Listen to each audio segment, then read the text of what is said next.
د الماسو کڅوړه او ناڅاپه مرګ له عبرت څخه ډکه کیسه.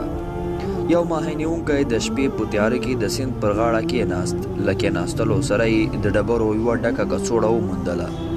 سړي به کڅوړې ته لاس دننه کړ، یوه ډبره به یې ترې راوایسته او سیند ته به یې ګوزاره کړه. ډبره چې به سیند ته ور ولوېده، یو ډول ښکلی غږ به یې وکړ او سړي ته به یې ډېر خوند ورکړ. سړی همداسې د سیند پر غاړه ناست و، له کڅوړې څخه به یوه ډبره را ایستله او سیند ته به یې غورځوله. د اوبو او ډبرې پر غږ به یې ډېر خوند اخیست. تر څو چې پرې سهار شو او لمر راوخوت، ګوري چې د کڅوړې ټولې ډبرې خلاصې شوې او یوازې یوه دانه پکې پاته ده. سړي چې کڅوړې ته لاس دننه کړ او وروستۍ ډبره یې هم راوایسته، نو ویې لیدل چې په لاس یې ډبره نه بلکې جواهر ورغلي دي. سړی پوه شو چې مخکې یې سیند ته څومره ډبرې غورځولې، هغه هم ټول جواهر وو. وروسته یې د ندامت او ښیمانۍ ګوتې وچیچلې او په سره یې وویل، څومره ستره شتمني مې له لاسه ورکړل.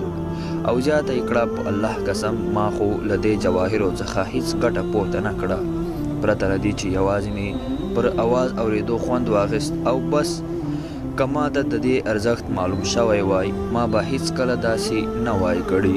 دې کیسې څخه موږ دا پندونه اخیستلی شو. اول، د جواهراتو کڅوړه. زموږ عمر دی چې موږ یې په پرله پسې توګه بې ځایه او بې ګټو کارونو کې مصرفوو.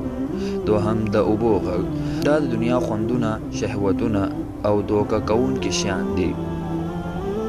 د شپې تیاره، دا زموږ غفلت او بې پروایي ده.